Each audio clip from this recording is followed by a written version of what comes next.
Daily Tech News Show is made possible by its listeners. Thanks to all of you, including Hector Bones, Tim Ashman, and Johnny Hernandez. Coming up on DTNS, Patrick Norton tells tales from the hunt for the Raspberry Pi with some tips on how to find one. Plus, why Qualcomm's switch away from Samsung chips will make for better gaming phones. And now may be the time for a projector TV. If you're flush with cash. This is the Daily Tech News for Friday, May 20th, 2022 in Los Angeles. I'm Tom Merritt. And from Studio Redwood, I'm Sarah Lane. Patrick? I'm in St. Louis, and I just accidentally erased something on the script, but it's fixed now, and I was really distracted for a moment. Hi, everyone. Thank you for fixing it. I appreciate that. Illustrating the top tech stories in Cleveland, I'm Len Peralta. And I'm the show's producer, Roger Chang. All right. Let's get right into the tech news with some things you should know. The government of Canada announced it will prohibit the inclusion of Huawei and ZTE products and services in Canada's telecommunications systems, citing national security concerns. 5G equipment from the companies already in use must be removed as of June 28th, 2024, with 4G equipment removed by the end of 2027. Well, it's my birthday. CNET reports that scientists at the University of Washington have developed flat, circular sensors that can be dropped from drones to float and gather environmental data. They're like a little less than the size of a quarter, or a washer. Small solar panels and a small capacitor power the electronics, which could gather data like temperature, humidity, pressure. They could also be used with accelerometers or magnetometers. Information is transmitted by a backscatter chip, and each sensor sits in the middle of that plastic disc that is laser cut by design so that it can be carried along by a breeze and land with the solar panels face up, like a badminton thing or a cat. A typical quadcopter can carry about 1,000 of these, so they're pretty small and light. You can check out the CNET video for more details on other projects that the UW team is working on as well. NVIDIA's game streaming service GeForce Now released a touchscreen optimized version of Fortnite after releasing a closed beta of the game back in January. Apple removed Fortnite from the iOS App Store in August of 2020. So this opens the door for iOS users to play the game using mobile devices again, if they never deleted their original. On June 1st, Google begins enforcing its rule that apps using the Play Store billing system for in-app payments have to use the Google Play Store system for in-app payments. Bandcamp uses its own in-app payment system for selling music on behalf of artists that use the platform. And then you must recall that Epic bought Bandcamp in March, which is significant because Epic is suing Google over the requirement to use Google Play's in-app payment system. So this is actually good news for Bandcamp because Google and Epic reached an agreement where Bandcamp will put 10% of its in-app payment revenue in escrow until Epic's court case with Google is settled. And in the meantime, Bandcamp can keep using its own system. Bandcamp has also said it will not reduce the cut it pays to artists. That 10% will come out of its side of everything. So artists keep getting money the same way they have. The Japanese gaming site Famitsu reports that for the week of May 9th through the 15th, Xbox Series S console sales beat out PlayStation 5 sales. The last time Xbox beat PlayStation in the Japanese market was during the launch week of the Xbox One, and that was September of 2014. The sales swing is likely due to low supplies of PS5 units. You think? I do. Yeah, you convinced me. Like any good party, let's start with chips. Qualcomm has announcements for mixed reality and gaming phones. Let's start with the phones. Yeah, so Qualcomm announced the Snapdragon 8 Plus Gen 1. The Plus is its annual mid-generation performance refresh, so not a super surprise there. But this one appears to be a little bit different. Yeah, it is. AnandTech notes this is more than just the faster speed. You usually get it at the mid-gen update. Qualcomm actually switched from Samsung's line to TSMC's line, so it's actually a new chip die. That gave the company the opportunity to tweak power efficiency and performance for the CPU and the GPU. Qualcomm says you'll get 10% faster CPU that uses 15% less power with quote-unquote practical usage patterns. It also can sustain its clock speed longer, which is good for gaming. The versions without the plus in the name are sticking around too, so you probably still see those in phones. This plus gen will probably go into specialty phones, probably video gaming phones. So, okay, so let's say we expect to see the 8 Plus showing up in gaming phones. Asus ROG and Black Shark, among quite a few, a dozen or more phone makers signed up to sell phones with it starting in Q3. Yeah, I think the significant thing here is not the mid-range announcement would just be almost, something we do in the quick hits at the top normally, but the fact that there's some scuttlebutt out there that maybe Samsung's line isn't as good right now as TSMC's, which might have caused the switch. But whatever reason Qualcomm switched, Patrick, it sounds like they had an opportunity to do a little more redesign than they might normally. You so rarely get to do a do-over on a chip, maybe mid-span. And in this case, well, they did their mid-span do-over, but they just got to optimize a few things. I wish they had more details, or I wish there was more information floating around about Samsung's line or what may or may not be problematic. Is it yield? Is it the performance? Is it who knows? But I thought it was kind of fascinating that they actually jumped to another contract fab like this. That kind of is mind-blowing to me. Yeah, it's pretty significant. And we heard earlier about Samsung raising its chip prices. I don't know if cost plays a part in this or not, but it's good for TSMC, I guess. Well, TSMC had raised their prices roughly 20% last year, and they're planning on doing another raise next year. So I don't think cost is the big issue not here. Then. Yeah, that makes sense. But yeah, you're gonna have to wait and see these in some video game phones that if you want to try it out. Otherwise, you're probably going to keep seeing the non-plus version in your normal phones until we get Gen 2? Is that the next Snapdragon, or is it Snapdragon 9? I'm always confused by the new. We wait with bated breath. Yeah. All right, over to augmented reality. Qualcomm also updated its AR Smart Viewer reference design running on the new Snapdragon Xr2 platform, Gen 1. Previous one of this was Xr1. It uses Wi-Fi 6 and 6E along with Bluetooth instead of a USB-C cable. So you get the wireless. Headset still connects to a phone or a computer for the software, with the headset handling your full head and hand tracking. If your device that you're connecting to has Qualcomm's Fast Connect 6900 chip for the Wi-Fi and Bluetooth, they say the latency will be as low as 3 milliseconds. So if the displays are 1920 by 1080, 90 hertz micro OLEDs rather, but the field of view is reduced from 45 to 40 degrees, that doesn't sound like it's going in the right direction. Yeah. Why did they do that? I think the short answer is weight. The field of view is smaller, but so are the glasses. The frames dropped from 25 millimeters to 15.6 millimeters deep, so they're not quite as bulbous. They weigh 115 grams. By comparison, the Quest 2 weighs 503 grams. So this is very light. Yeah. However, none of this is good news for the battery life, is it? Yeah, very much not. As somebody who is a VR enthusiast, and I need more than 30 minutes of battery life on a single charge, the fact that this wireless solution means the battery life is about 30 minutes for VR experiences, I don't know. I mean, sure, sometimes that's going to work, but many times not going to work. You can, of course, attach a battery, include a cable, but that's obviously defeating the purpose of being wireless and being light and not having things like that. So manufacturers could increase the battery size, but obviously that's going to make it heavier. So this whole idea of lightest ever, 30 minutes. I don't know. It's not great. Although we should keep in mind, this is not an enterprise level replace your desktop monitor design like some of the others we're seeing. This is for entertainment. And there will be companies making products out of this, right? Yeah. This is a reference design, right? Yeah. This is the Xr2 reference design. Sarah, I think people did make products out of the Xr1, didn't they? Indeed they did. And yeah, I mean, listen, the whole idea of every time I put on my Oculus 2, Quest 2, which actually weirdly is lighter than my Quest 1, but doesn't fit my head as well. But that's neither here nor there. Every time I'm like, yeah, this is weird and dorky. And wouldn't it be nice, if they were just like contact lenses that I put in my eye at some point? We'll get there, someday, right? Yeah. Someday.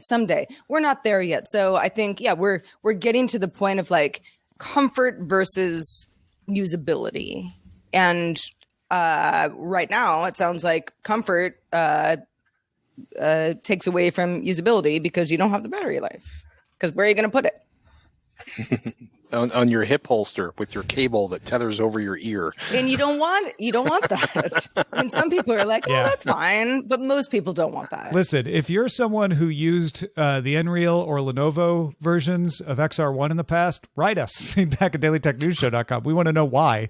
Qualcomm says 4 manufacturers developing products with this new design, but no word on who, what, or when. These are very much trial devices still, even with this new reference design.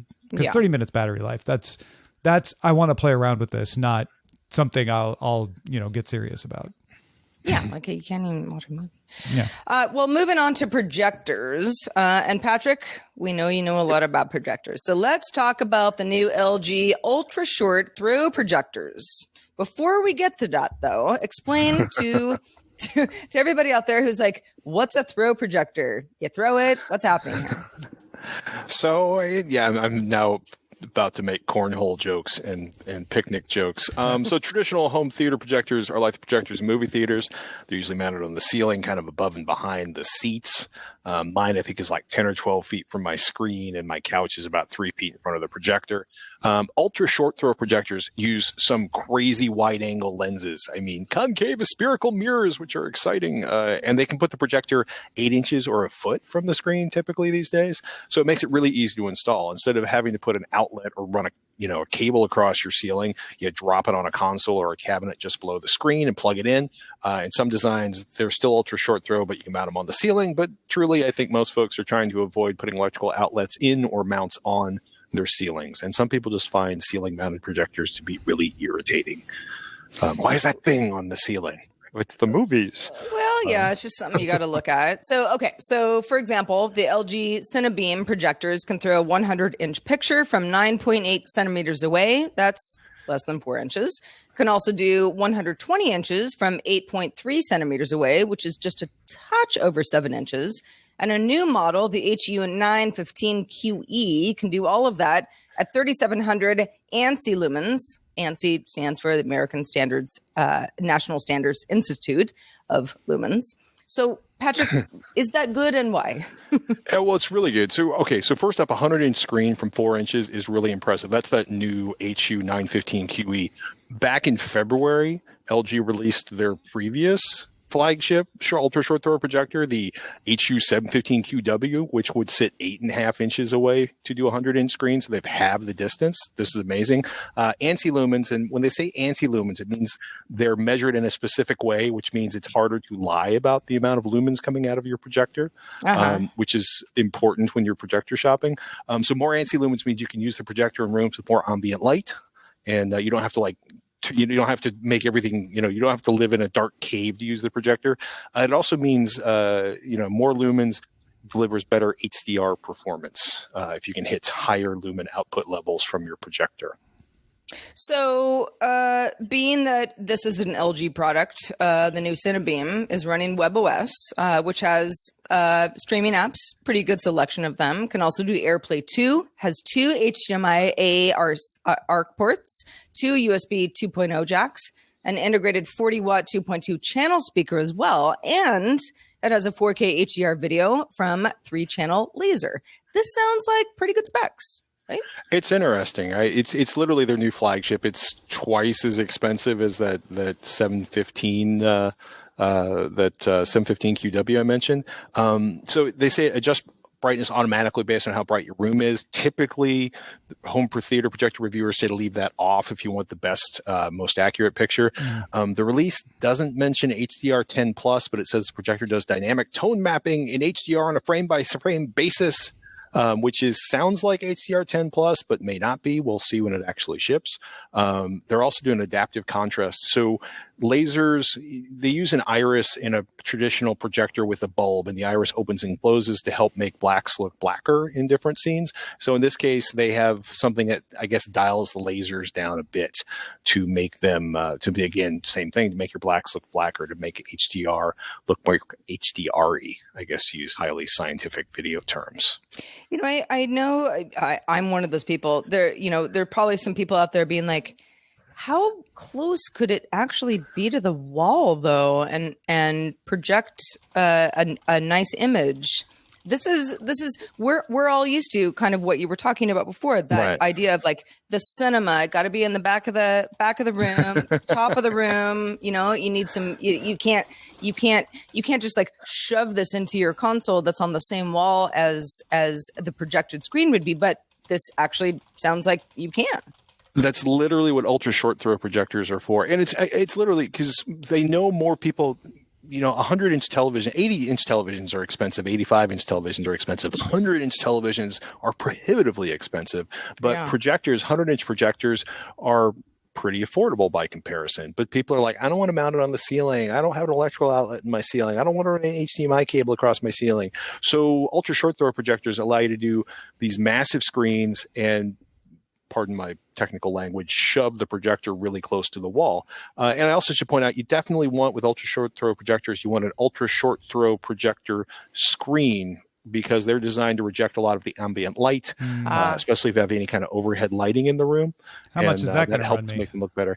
I think my, figure $600 to $1,000, probably closer to $1,000 if you're doing a 120-inch screen. And this projector is not cheap to begin with. LG didn't announce a price, but The Verge notes that B&H is showing a pre-order of around $6,000 coming by the end of June to North America. Yeah, so Europe, for anybody who's like, this sounds great.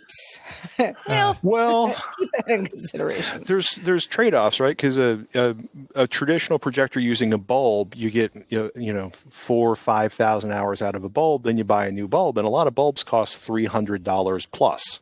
So a laser, you get 20,000 hours of life out of the laser, which is the equivalent of buying a projector plus a bunch of bulbs. So there's trade-offs here, and the projectors.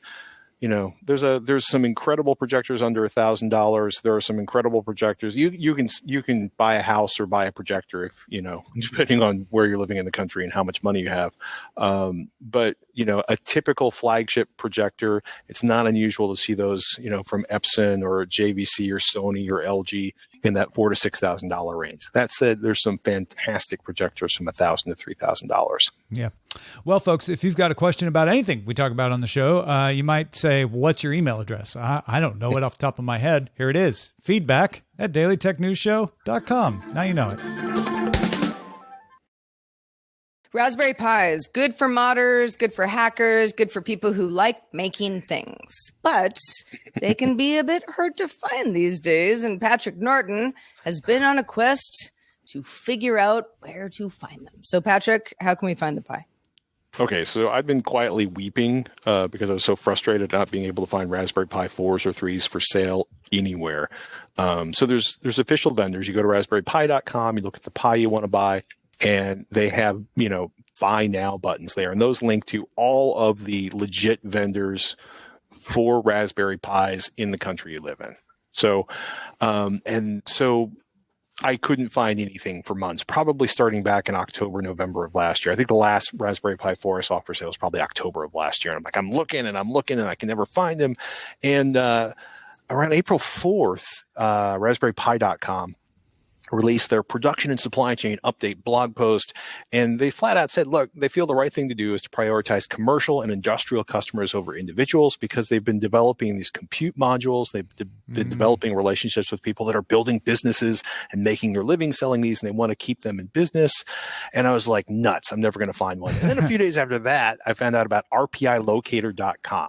So if you're trying to find a Raspberry Pi or a Pi compute module or a Zero, whatever, W2, this website is incredible. At DP Hacks, who I'm sure has a name in the real world, but I can't find it. He's also known as at Maker by Mistake. He couldn't find a Pi, and he built a website that tracks all the legit Pi vendors and posts whenever one of them gets a shipment of Raspberry Pis. all over the world. So given that I've been searching for Raspberry Pi 4 for probably more than 6 months at this point, I was like, this is incredible. And I've missed 2 US vendors that have gotten Pis. So I think I just need to stay up 24/7, 365 watching this. Or you can go to, at RPI Locator on Twitter. Yeah, obsession is always healthy in my family. So I haven't found one, but at least I'm a few steps closer. It also validates the RaspberryPi.com folks or the Raspberry Pi manufacturers, because they're saying we're shipping them constantly all over the world. And you're like, really? Because I've been clicking a lot of links, a lot of days now, but you can see the list of all the places they've showed up and the price they're selling them for. So, and they're shipping them all around the world. So turns out the world's a big place, so you can. It is a big place, and you can ship them around the world and still not hit my local location very often. Yeah. No, it is what it is, right? The one of the things they talked about is that the Raspberry Pi crew they're way scaling up on some product lines to make availability better. And for what it's worth, if you can't find a Raspberry Pi, Pi 400, which is the Pi built into a keyboard, have been fairly consistently, for sale somewhere in the United States or around the world. I mostly know the United States pretty consistently. It's not the same as a Raspberry Pi board, but if you want to do the computing type stuff or the programming type stuff, those are a good option. And Raspberry Pi Picos are pretty easy to find. So I love this. Like right now, right at this second, not when you listen to this later, but right now, you can get a Raspberry Pi in 5 places in the world: the UK, the US, looks like China, maybe. I don't know what CH is. Belgium and Portugal. Czechoslovakia. Oh, is that Czechoslovakia, the CH? Yeah, you're right. Maybe. You can also, are they for sale on eBay? Are they for sale on Amazon? Yes, but you're often paying 2x, 3 times. You're paying incredibly inflated prices. Oh, .ch is Switzerland. Thank you, Beatmaster. Oh. That's why it's in German. Makes sense. Yep. .ch. Gotta love it. So everybody who listens to the show knows what a Raspberry Pi is, likely has one or has tinkered around with one. Patrick, in your quest to find a Raspberry Pi 4, what do you want to do with it? I have a new audio project that I'm working on, and I also want a second one to play around with a robot device that one of my kids wants to play around with. Very cool. So, yeah, good luck. So. Good, or should I say, good hunting? Yeah, I like good hunting. Tally ho! Good night and good luck. Well, moving on to space. You know how I love space. NASA reports that Voyager 1, if you're not familiar with Voyager 1, it's been around for quite some time. It's one of 2 space probes that NASA launched back in 1977 to study Jupiter, Saturn, their respective moons, get intel, send it back to Earth, is now sending confusing data back to Earth. Apparently, the spacecraft's control system regularly sends telemetry data back to NASA, showing its location and what's going on. But Voyager 1's engineering team says, I don't know, we've been getting jumbled and full-on inaccurate data, which is puzzling because its signal still seems to be strong, and the apparent glitch hasn't triggered its safe mode, which is something that would be triggered if there was a real problem, at least in the eyes of Voyager 1. Now, Voyager 2, that's the other Voyager, the sister probe, appears to be doing just fine. Both probes are now farther away from Earth than Pluto. Putting that into perspective, Voyager 1 is an estimated 4.5 billion miles away from our planet Earth. NASA says it takes roughly 2 days to receive a response from the spacecraft after sending a message. They may be able to solve the issue through software updates. Potentially one of the spacecraft's redundant hardware systems could be of help. But keep in mind, NASA is going to lose touch with both probes in the next few years when they run out of their energy supply. Oh, yeah. The plutonium is going to run out. I guess it wouldn't make sense to refuel. 1.21. You can't get out there fast enough to give it some more. Yeah, not 14.5 billion miles away from Earth. No. We're just not going to be able to get out there in time. Yet. Someday we'll be able to go fast enough that we'll be able to go out and swap out the batteries. I know. I just want. I feel like Voyager 1 is just tired. Like Voyager 1's like, man, I've been doing this since 1977. I don't know where I am anymore. I'm just gonna send you weird stuff. Yeah. I don't have any good data. I'm for you fine. anymore. I just don't remember where I am. That's really what literally is going on. I'm beyond Pluto. I don't know where do I go? No one else has ever been out here. Don't tell me where I am. Oh gosh. All right, let's check out the mailbag. What do we got? All right, let's do it. This one comes from Brian. Brian thinks he found a GPU selling below MSRP, which not that long ago we thought was imposterous. He writes, the 360 Ti that Roger mentioned is available on sites like Newegg and Best Buy for under $600, just in time for NVIDIA to announce the 40XX line. For what it's worth, MSRP is $399 on a 3060 Ti, and we could only find on Newegg one for $569.99. So this is I know that Newegg says $579.99 slashed out. It's available $569.99, which would lead you to believe that that meant it was below MSRP. However, the $579.99 is not always MSRP. If you're able to get a little info graphic on that, sometimes it's MSRP, sometimes it's the average selling price, so that they can show you whether you're paying more or less than the average selling price. By the way, if you're paying more, they won't show you that strikeout price. So I don't think these are selling less than MSRP, right, Patrick?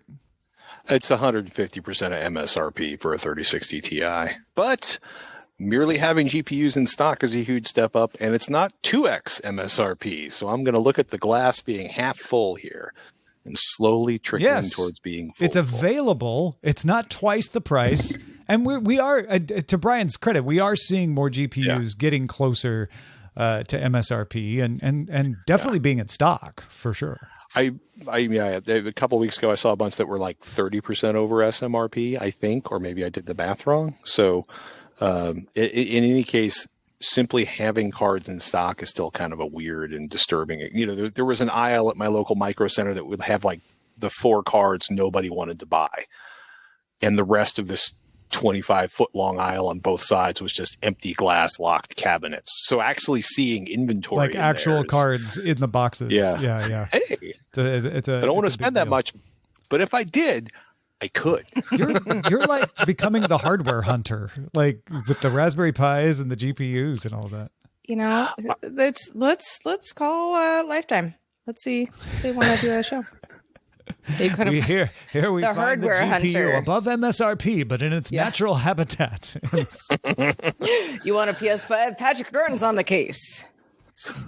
He's gonna knock. He's gonna knock on that man's door and get that PS5. Yeah. Is the camouflage of a hardware hunter just a bunch of chips? Is it like just green and?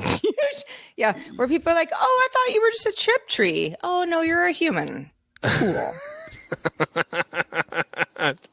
Probably better than wearing the professional hunter outfit with the tan shorts and the shirt with all the pockets on it. Please dress up like that and go into a hardware store or go into a computer center and film yourself. That would be amazing. With a chip in every pocket and just be like, what are you going to do now? Scotty vest. Terrifying local. That's something I would like to see Len Peralta draw someday. Local Terrifier enters store. Len Peralta, what have you drawn for us today, though? Hey, man, it's time for pie. You know, we talk about Raspberry Pi. Sometimes these images end up drawing themselves. This is what I was talking to Tom. This is kind of low-hanging fruit, but this is an image of Patrick Norton eating the Raspberry Pi, or he's also eating the actual Raspberry Pi. Oh no! Don't eat an actual Raspberry Pi. Interesting. Yes. Yeah. Or do eat an actual Raspberry Pi. Don't eat the computer Raspberry Pi. Exactly. Yeah. If you were a fan of Raspberry Pis, either one, you can get this right now on my Patreon, patreon.com/Len. It's there for you if you just back at the DTNS level, or you can get it on my online store, lenperaltastore.com. It's right there on the front page right now. So go check it out. Excellent work as always, Len. Also excellent to have Patrick Norton with us today. Patrick, where can people keep up with everything else that you do? Oh, you can tweet at me at Patrick Norton, and I'm still doing the podcast with Robert Heron, AVXL. You can search for AVXL on your favorite podcatcher or head over to avxl.com to find all the links where we talk about home theater and audio. Good stuff. Also good stuff is Sean Patton. Sean Patton is one of our top lifetime supporters for DTNS, and we would like to thank Sean for all the years of your support. Sean! Yay, Sean. Thank you, Sean. Sean for Prez. There's a longer version of the show called Good Day Internet. Rolls right in after DTNS, available at patreon.com/DTNS. Just a reminder, we do the show live Monday through Friday. We're live 4 p.m. Eastern, 2000 UTC. You can find out more at dailytechnewsshow.com/live. Please join us live if you can. We're back Monday with Aaron Carson, who's going to talk about the role that tech plays in the possible extinction of humanity. Whoa. This week's episodes of Daily Tech News Show were created by the following people. Host, producer, and writer Tom Merritt. Host, producer, and writer Sarah Lane. Executive producer and booker Roger Chang. Producer, writer, and host Rich Straffolino. Video producer and Twitch producer Joe Kuntz. Technical producer Anthony Lemos. Spanish language host, writer, and producer Dan Campos. News host, writer, and producer Jen Cutter. Science correspondent Dr. Nikki Ackermans. Social media producer and moderator Zoe Detterding. Our mods: Beatmaster, W. Scottus1, BioCow, Captain Kipper, Gadget Virtuoso, Steve Guadarrama, Paul Reese, Matthew J. Stevens, and J.D. Galloway. Mod and video hosting by Dan Christensen. Video feed by Sean Way. Music and art provided by Martin Bell, Dan Luters, Mustafa A., Acast, and Len Peralta. Live art performed by Len Peralta. Acast ad support from Tatiana Matias. Patreon support from Dylan Harari. Contributors for this week's show include Scott Johnson, Justin Robert Young, and Patrick Norton. Guest on this week's show was Max Scoville. And thanks to all our patrons who make the show possible. This show is part of the Frog Pants Network. Get more at frogpants.com. Diamond Club hopes you have enjoyed this program.